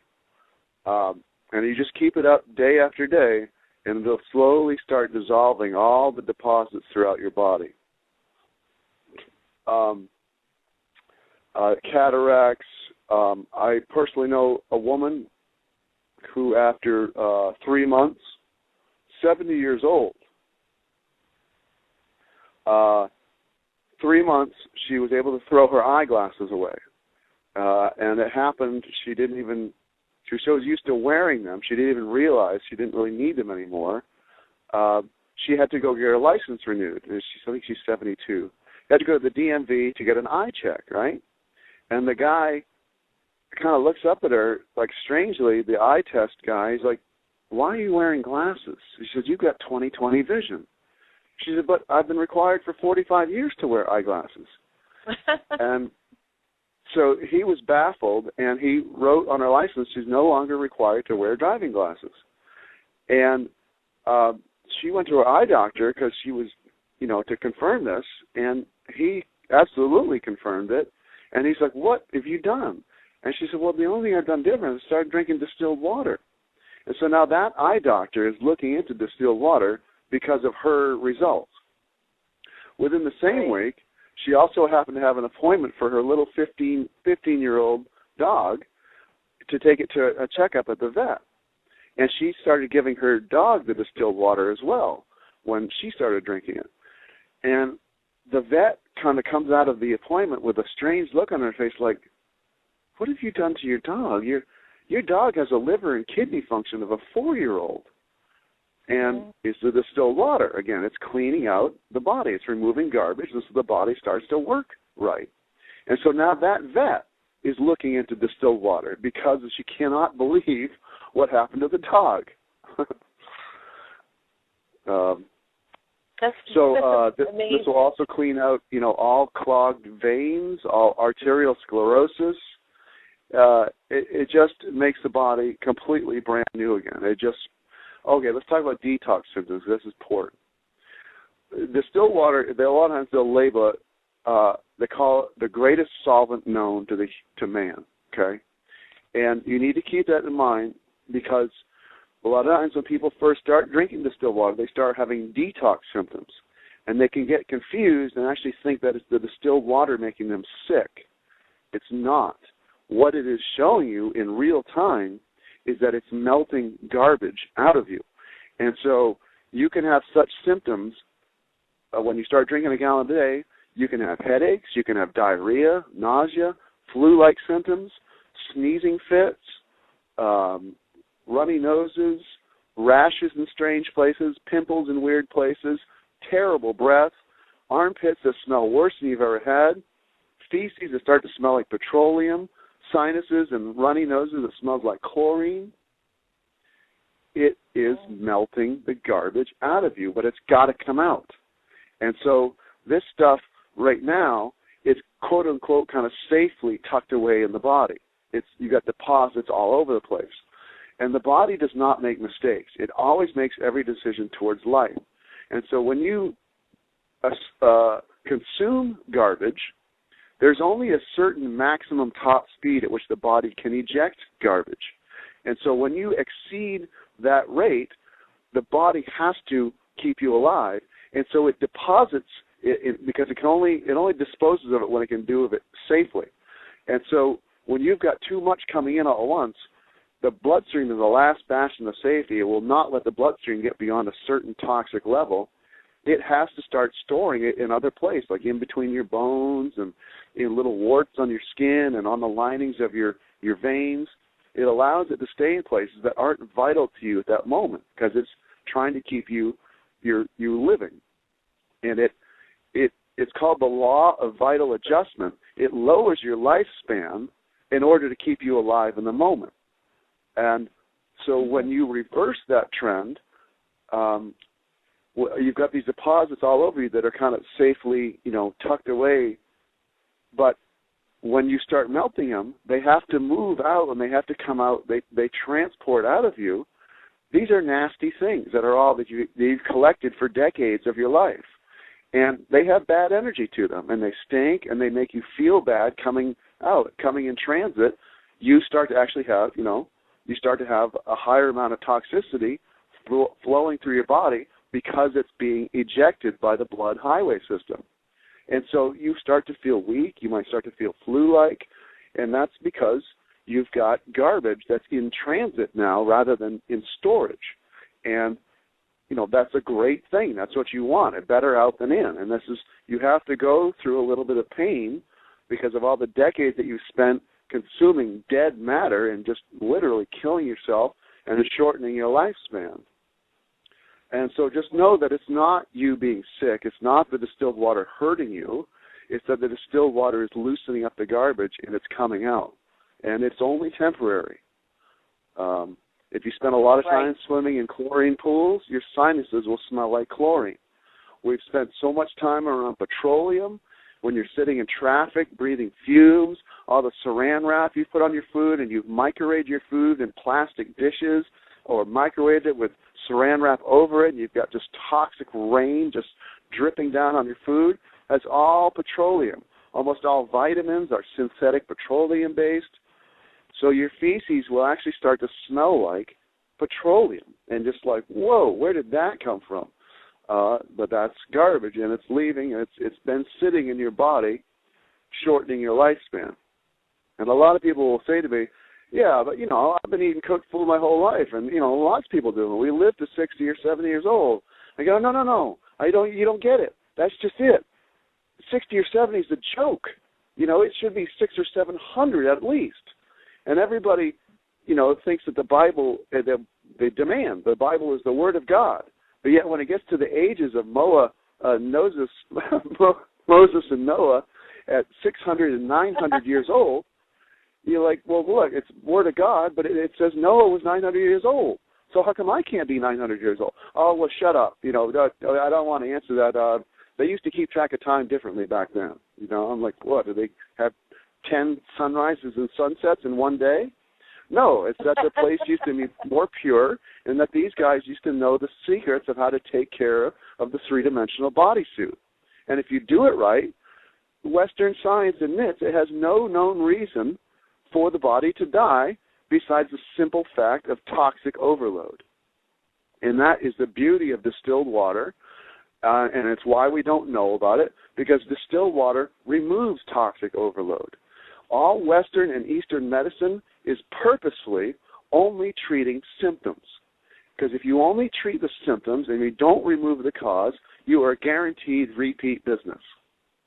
And the beauty of distilled water is it doesn't care what disease you have. It doesn't necessarily cure all diseases. It removes the cause of all diseases, including all mental problems, which are all just caused by junk in the system. It's hard to think straight.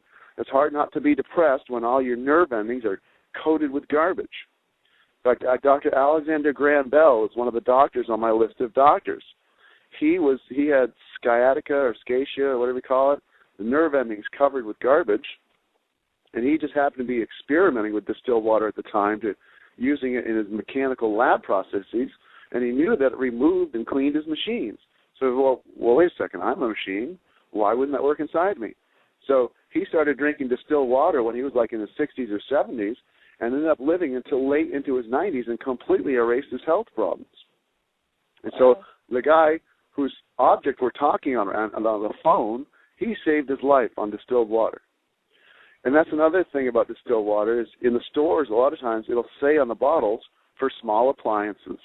And most people will only buy distilled water to clean their machines, because if you run spring water or well water through your iron or your machines like little bubbling fountains or humidifiers, they quickly become full of garbage, and they have scale and deposits all over them. So you're only supposed to use distilled water to keep machines clean. Well, you're a machine, right? That's the same idea. Yeah. That's just silliness. That's brilliant. No, it's not silly. We have 31 minutes, but maybe you could talk about the Chinese government documents. Just throw that in there. Which one? The ones that talk about the people that live to be 300-400 years in China. Oh, yeah. Just, if you start actually looking into the longevity reports, there's people that are living for hundreds and thousands of years, even yogis up in the mountains, 1,500 years. And the main way they're doing it is through urine therapy. let's talk about okay, the pineal gland more. This is very important. Let's talk about what's. Well, we haven't gotten into the astral projection yet, so you want to talk about that process of the pineal, right? That's right. I told you I wanted to give you three things: the distilled water, the knowledge of pure water, knowledge of the pineal gland, and that you are a ball of light.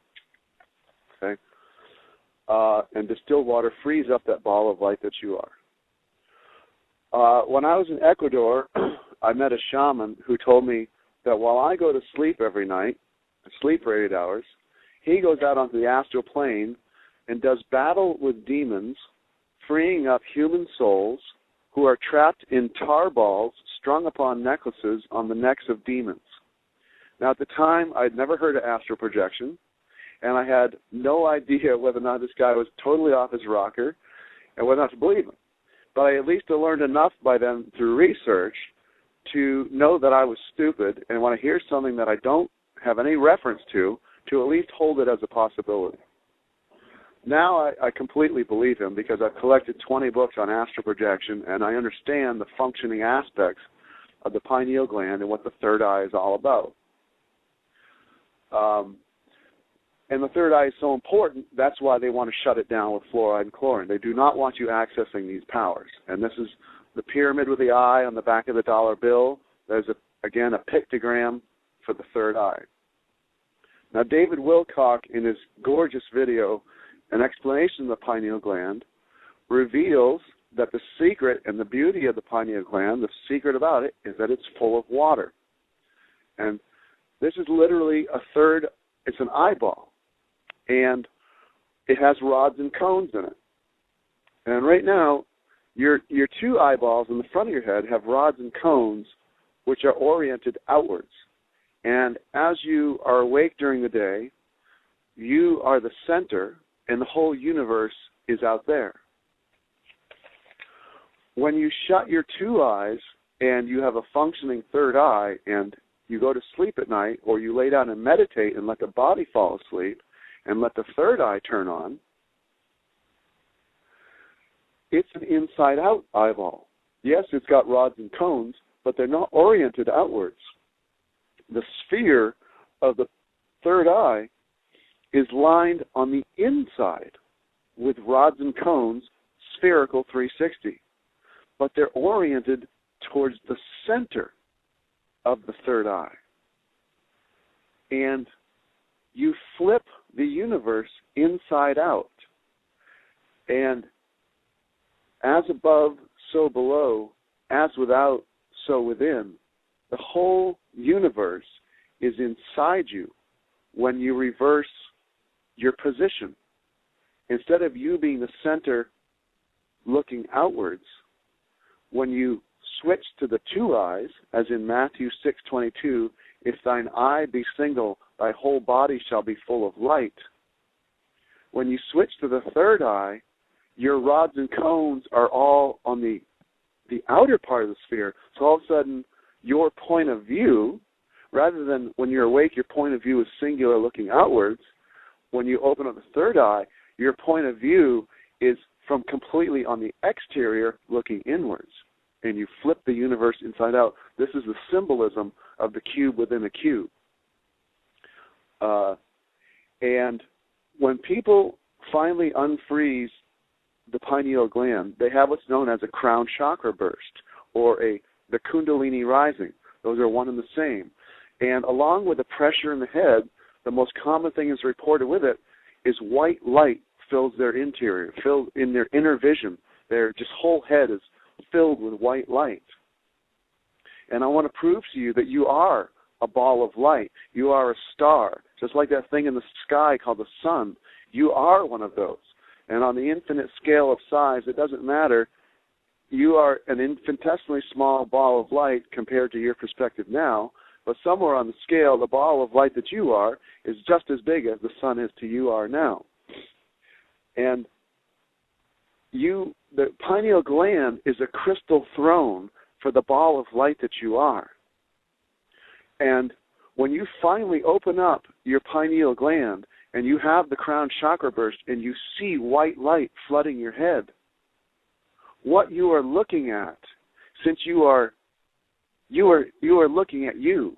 You, that is you. You are a star. That's the ball of light that you are. That white light that you're looking at is you.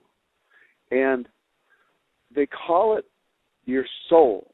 And that soul is the word for the sun in Latin and in Spanish. And the type of power that we get from the sun is solar. And they like to hide things in words. And it's not the spelling of the word that matters, it's the sound. In the beginning was the word, and the word was sound. And it's called your soul because they're describing that you are a ball of light, just like the sun is a ball of light. It's a star. You are a star. And they don't want us looking at ourselves. They don't want us realizing that we are stars. That's why we have Hollywood stars. In the ancient times, the Druids would perform ceremonies and control the people by imagery. They have these rituals and create imagery, and they would always perform their rituals with a stick. Their wand was a stick from the holly tree, a piece of holly wood. And they want you, now Hollywood creates imagery with stars. They want to control what we think of what is and what the reality is, and you pay attention to our stars. Don't look internal. Don't look at your own star. Look at our stars. Now you know that you are a star. You are a ball of light. Your soul is a ball of light. And there's 3 body groups of information and testimonials that you can look at to help prove this. There's lucid dreamers, astral projectors, and near-death experience. Lucid dreamers are people who, during the middle of the night, while they're dreaming, they become conscious that it's a dream. They, so to speak, wake up in the dream, but they don't physically wake up and sit out of bed. They just become conscious during the dream that it's a dream. And as soon as they do that, they go, well, this is the dream world. I can do anything I want. And then instead of being, most people's dreams are kind of like a victim to it, like it's this movie that you're watching. You don't really have much control. And that's done on purpose, too. We aren't educated about dreams. The only thing you ever hear during your whole life about dreams is, oh, well, we just don't really know what they are. And that's on purpose. Did I miss the class on dreams in high school? No. They don't want to talk about it because it's a whole nother world. And the lucid dreamers, as soon as they start realizing that it's the dream world, they can do anything they want. They can fly. They can go see dead grandma. They can talk to Einstein if they want. They can go see the backside of the moon. They can do anything they want. So you got those people. You know all those testimonials. Now look at astral projectors.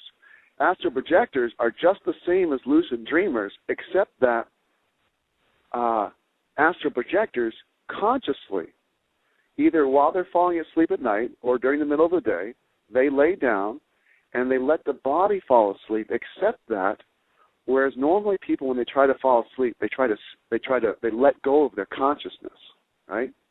Don't let go of your consciousness. Close your eyes and look into the black.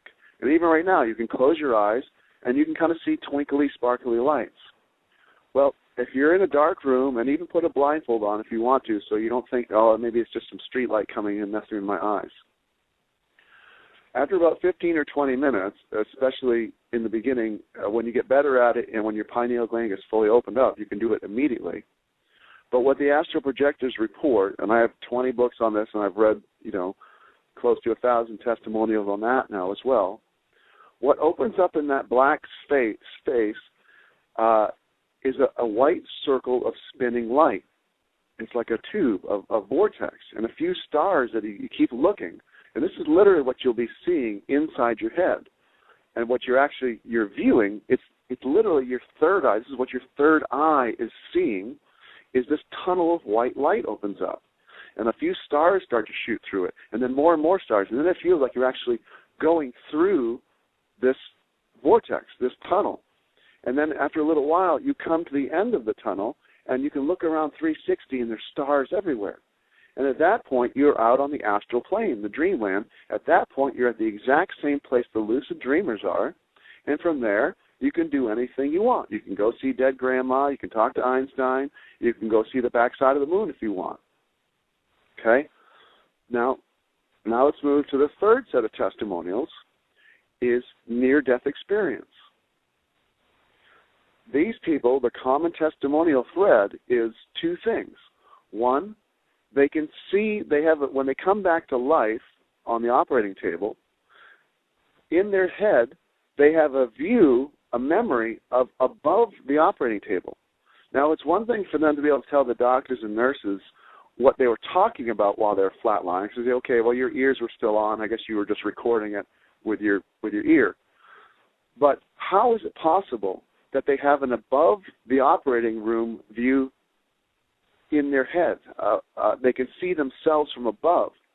The only way that's possible is that the ball of light that was them was leaving the body, and that's your point of view, and they were leaving, and they could see from above. And that's their astral body leaving. And when they look in the other direction, where they're headed, what do they see?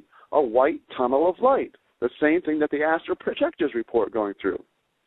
Now, what that is the biblical silver cord. That vortex, that tunnel, is actually the silver cord, and it's the viewpoint from inside the silver cord. People that can see auras and can see the silver cord, it's a very, very thin, wispy line, and lo and behold, it's anchored at the third eye, the pineal gland. And that is the tube that you use. That is the vortex, the stargate, in and out of the body. And the ball of light that you are is very, very, a very small ball of light, and that you travel through that to leave the body. Now, there's another thing that helps to prove this. In Western medicine, in the development of the fetus, it says on the 49th day is the day that the pineal gland forms as the fetus is developing. Well, that just very nicely coincides with, in Eastern medicine, in Buddhism, the soul does not incarnate into the fetus until the 49th day. And you know how I'm trying to prove to you that you're a ball of light, that you're a star, and the pineal gland is a stargate? Well, we have Western medicine saying that the pineal gland, the stargate, forms on the 49th day, and in Eastern medicine, your soul does not incarnate until the 49th day. So the same day that the stargate forms in the fetus is the exact same day that the star shows up. You, the you that is you. This is just one of many temporary experiences. You are an immortal ball of light having many experiences. And have you ever heard the statement that water is the lubricant between dimensions? Mm-hmm. Well, this will ring true in many, many different ways. And here again, even in the fetus, you cannot make the dimensional shift until you're floating in water. The baby is floating in urine, and you cannot make that shift until you're floating in water. The water is the lubricant between dimensions. And in the movie Constantine with Keanu Reeves, there's a scene where a woman wants to talk to her dead sister. And he says, okay, you got to get in the bathtub. She's all right, so she gets in the bathtub. She's okay, I'm ready now. He goes, no, you got to get all the way under the water. She's like, why? And he says something akin to, you can't communicate with the other dimensions unless you're fully submerged in the water. Water is a lubricant between dimensions. Okay? Now, on that white tunnel of light, again, we got on the Sci-Fi Channel the Stargate series.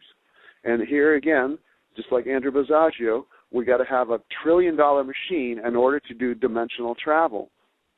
And what is the Stargate machine on that? It's a big, giant circle of spinning white light. And the surface of it is covered with water. You have to stick your hand through. Water is what allows you to go through other dimensions, to access other dimensions. It's a lubricant. And even we can say that the drinking of the distilled water opens up the pineal gland and allows you to access other dimensions. Water is the lubricant between dimensions.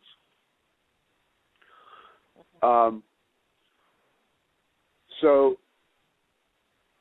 Now, also astral projectors report that when you are out on the astral plane, you don't have a body. You're a ball of light. You can manifest it if you want to with your own intentional thoughts, but they notice for the most part that as they travel around and they're zooming around and they fly around, they realize they actually don't even have a body,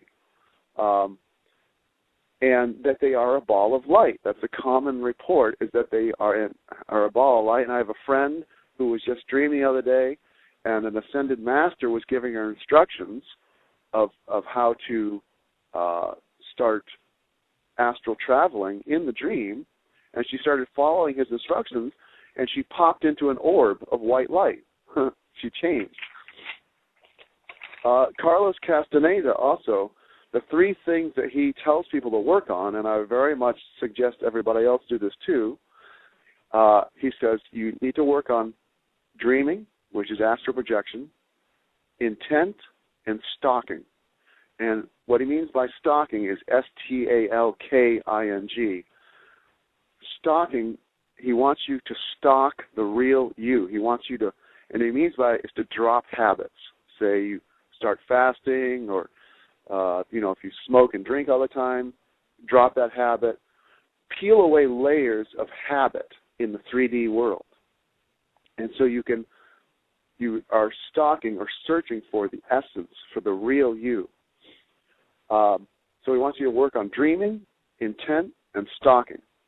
And the intent is, this is very important, in astral projection, it's the amount of determination you put behind your thoughts. And Ann Moss has a beautiful example of that. Ann Moss is somebody you can look up. She's been an astral projector for 30 years. She's been doing it since she was a little kid. And the way she says, the way intent comes in, one time she wanted to go see the moon. She wanted to see what this stuff was about, whether or not there's bases on the moon, or what really is the moon. And so she meditated, and she left her body. She went through the vortex, and she got to the astral plane, and she said, "Okay, I want to go see the moon."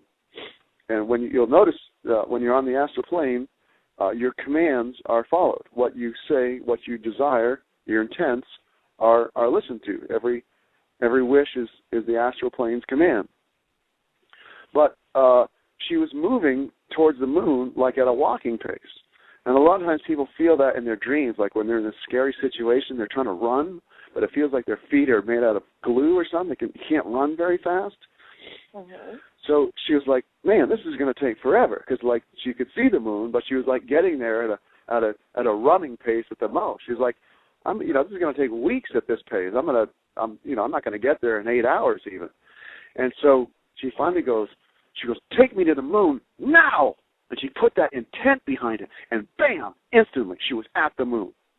So that's what we mean by intent. That's what Castaneda means by intent. I think it's your 3rd chakra, your will. Start summoning that power and start having determination in your voice. And it looks like, your intent works here as well, but we're in the 3rd density, and things happen slower here because it's very dense. I think the word dimension, 3rd dimension, is very misleading, and 3rd density or 4th density, 5th density is much more accurate in helping you to understand what that means. Things don't happen slow here because things are very dense. This is a dense place. And William Bowman, who wrote a great astral projection book called Adventures Beyond the Body, he said the same thing. That's one way to judge what dimension you are in, or how far away from the 3rd density you are, is by the speed at which things happen to your command. If they happen, slowly or kind of, you're maybe in the 4th or 5th density. But if they start to happen instantly, you're up in the 7th, 8th, 9th, 10th, 11th, 12th densities. I don't know how many they are. But that's just kind of a gauge. The higher vibrating you are, the faster things happen, and the faster the all listens to your command. Wonderful. We have 10 minutes left. Okay. On the live section, I have another hour in recorded time. So just do what you want to do. I mean, this is so unbelievably. I'll throw in the little. I'll throw the little thing that I started talking about the sound AL or EL, L or all, and how that means light. The words life and light, star, sun, and God are interchangeable when you're talking about energies. And even the word life and light, the word light has the GH in it, which is silent. But normally when you see GH in a word, like enough, it's an F sound. So light is actually lifed. Life and light, we are light. We are life. Life, light, star, sun. You are a ball of light. You are a ball of sun. You are a star. You are a ball of life. These are all the same things. And we see objects in our world that end with AL. And Israel, the EL, it's the same thing. Those are all sun cults. They're referring to cults that worship the sun, a ball of light. And so we have these objects in our world. The most valuable objects is the sun, right? It's very valuable. And diamonds and gold. Well, diamonds and gold are crystals and metals. They both end with AL. And the pineal ends with AL. And a cathedral is a catheter of light. It draws down energies from the sun, from the all. Even the thing we call the whole universe is called the all. It's all the light. And a crystal, Christ means the anointed one. So a crystal is a massive compaction of anointed light. A metal, the met means about or with. Metal and gold is, everybody talks about it being the ultimate condensation of high light particles. And so metal is condensed light. Crystals are condensed light. They say in this universe that all that there is light and sound. And all matter is condensed to light, and the sound that it has is what determines the shape of it. That is the vibrational pattern. And your DNA is what's vibrating your sound. In ancient Atlantis, people could recognize each other coming before they even saw each other by the sound that they had. When everybody gets their senses fully turned back on, you have infinitely perceptible, fine-tuned senses. And we all have a sound. And we are matter, the condensed light that is our body. Everybody has their own particular shape because they have their own particular sound. And it doesn't matter how decrepit and deformed you get, your DNA knows your sound.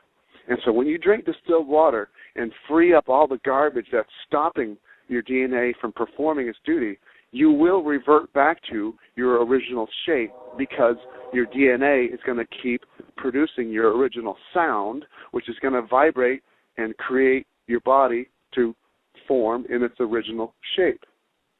One of the things that most helps a lot of people, especially Western-raised people, understand this concept is cymatics. You look it up on the internet, it's spelled Cymatics. They take sand or salt and pour it on a metal plate that has a speaker underneath it. And when you turn on the speaker to a particular frequency, bam, the sand or salt moves and creates a sacred geometric form. And when you change the pitch or the frequency, bam, it switches to another sacred geometric form. And the higher the frequency, the more complex the sacred geometric form that the sand or salt forms to. And if you lower it back down to a particular frequency, it goes right back to that exact same shape.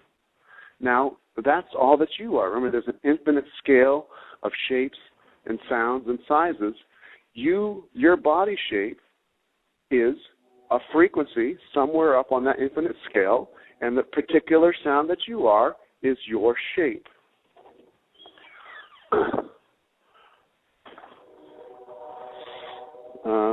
Is that a train? Yeah, I tried to go inside so I could hear it anymore. I'm in Columbia, South Carolina. We have a lot of trains here. This is one of the town that is currently planned for being one of the smart growth zones where they want people shoved into compact housing near railroad tracks, and that's what we've got here. Like Auschwitz or something. Yes, exactly. But we're gonna change all that. That's all. Those are all systems. They're all old and crumbling. And when we all assume our power, which we're doing in real time here, we have our powers. And so hopefully Devin will have heard all this, and he will know that he has powers now. And then I believe, as I know, that they're actually both already underway, assuming these processes. And let's change this place. Let's make it into the new place that we have. Let's assume our powers and rise up and create the new paradigm. You could feel it in your heart. Even if you haven't ever seen paradise, you know what it feels like in your heart.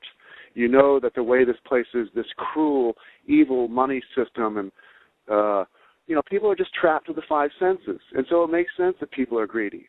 They don't sense any other senses, so the only thing they can do is acquire money to please their taste buds with steaks and lobster, or get a lazy boy share to make their body feel comfortable.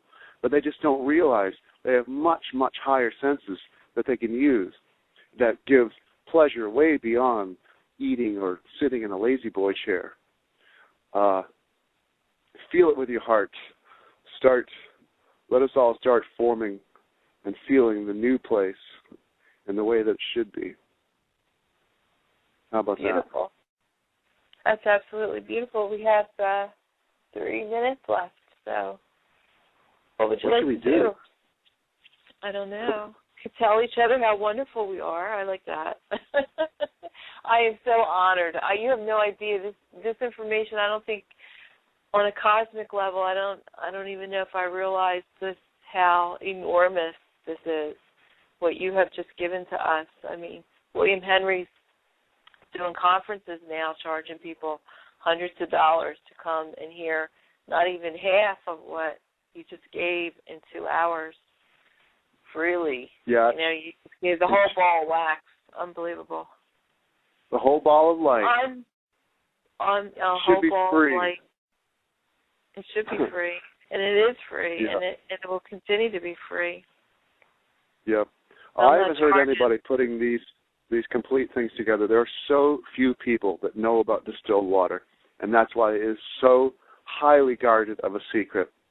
Because, aside from emergency surgical operations that put doctors and hospitals out of business in a heartbeat, but more than that, Absolutely. more than freeing up the physical body, it frees up the mind. It allows you to access spirit. It allows you to finally see and know that you truly are a spiritual being having a human experience. A hue man, right? As in light, yeah. The hue, the light. And what is a unit of light? Is a lumen. So we are humans working on fully becoming lumens. We are each a unit of light. We are each a ball of light, the human lumen. And the sound of the sun. Oh, this is a good one. Most Buddhists, their basic chant is Om. And we measure resistance of power in the electrical world by ohms. And now they've recorded the sounds of the planets. And Earth sounds like all the birds singing all at once. It's a crazy, beautiful, just crazy sound. I heard it. And they think I heard it that what the birds are, isn't that beautiful? They think what the birds are doing is actually, since they have their senses turned on, they listen to the earth, and the birds are actually mimicking the sound of the earth. But here's the beautiful thing, coming back to ohms. I'm trying to tell you that you're a ball of light, and the Buddhist most basic chant is to go Om. Well, when they finally got an audio recording of the sun, that big ball of light, the sound of the sun is Om. I heard it. I heard it the other day. It makes so much sense. It's amazing. It's amazing. I think that's what we are all, and they say that's what every planet is on its path towards, is becoming a star, a giant ball of light. And so we are all the individual brain cells of this planet. We have fully become our human lumens and make this whole big planet a big giant lumen. And then it's on its way to becoming a gorgeous, bright, shining ball of light in itself. Thank you so much, Chrissy, too. Thank you for all the time you spend interviewing so many wonderful people like Laura Magdalene Eisenhower, and just on and on. You just keep at it, and it's wonderful. Well, thank you, Andrew. We're no longer on the air, but we're still recording. But it's amazing the work that you've put in, and just in this past year, in the last 6 months, I guess, that information you've gotten on the pineal and astral projection and our true nature, that we are a ball of light. I mean, for you to share that with us. Did the Om thing make it into the recording? I believe, yeah. Awesome. It's all in the recording. It's just you were live on the air. That was the only difference. It's all being recorded. Okay, gotcha. Yeah, that but was, I think that was the last thing thank you said. for prompting me along the way. And once again, you're an excellent interviewer, and you beautifully held me in line there whenever I got off track or something. I really appreciate it. And I really feel great about this interview. I think we got almost all the highest important things in there. Very, very nicely compacted 2 hours. Yes, and I think you're ready to go on the circuit tour. So if you don't mind, I'm going to forward this recording back to Scott. And I'm going to go with Scott Meredith first, because I think that they're resonating a little bit on a higher frequency than maybe William and Jay Widener.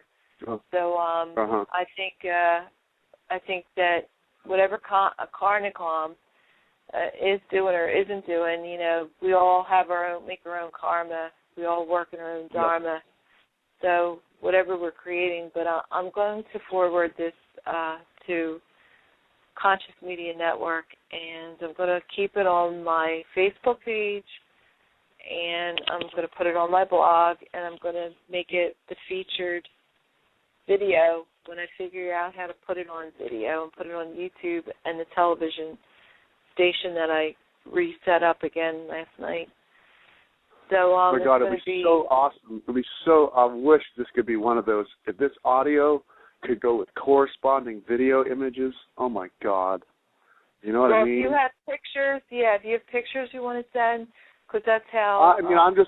I'm not good at that. We need somebody that's good at that. And well, no, you can just give me an idea of pictures. I mean, you can just send that information to me. Just say, hey, look over here. There's a picture. Look over there. And we'll okay, get that. You can do that. Yeah, and I'm sorry if that's chronic. I'm pretty much talking in pictures, anyways. I'm using a lot of words that are very easy to visualize in your head. And so we just need corresponding. So articulate.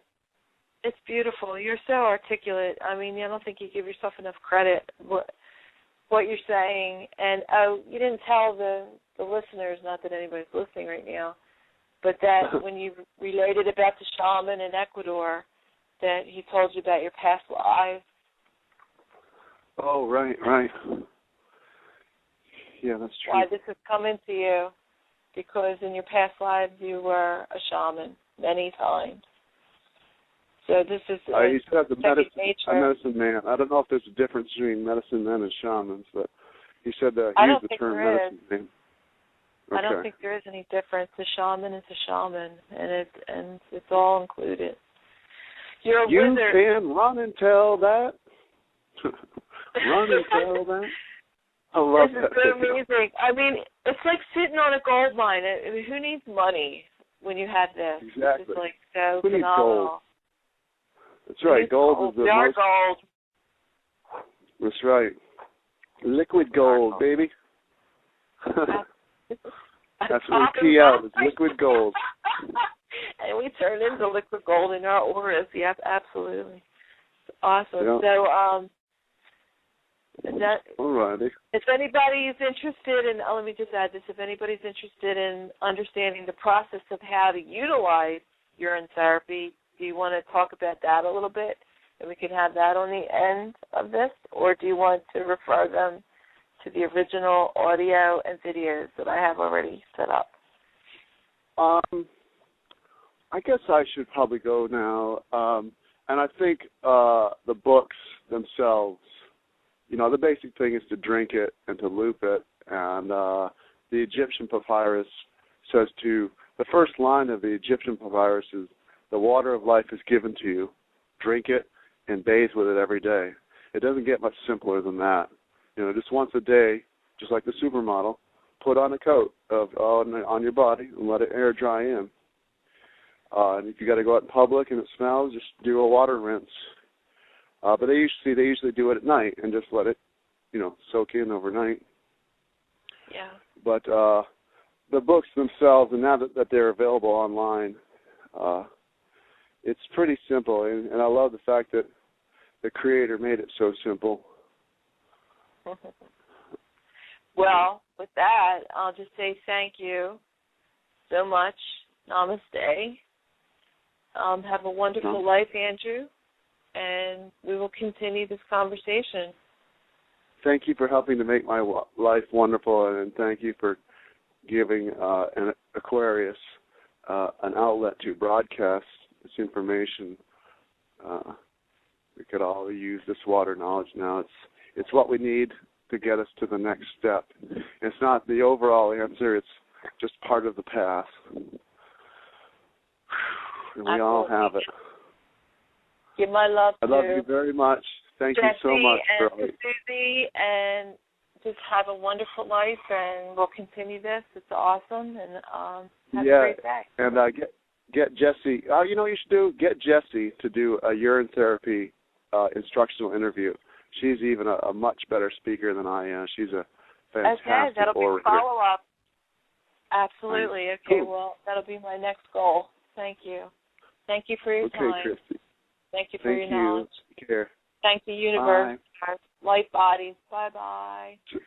Bye-bye. Thank you for listening. This has been Bobsh's Pearls. I'm Christy McMahon.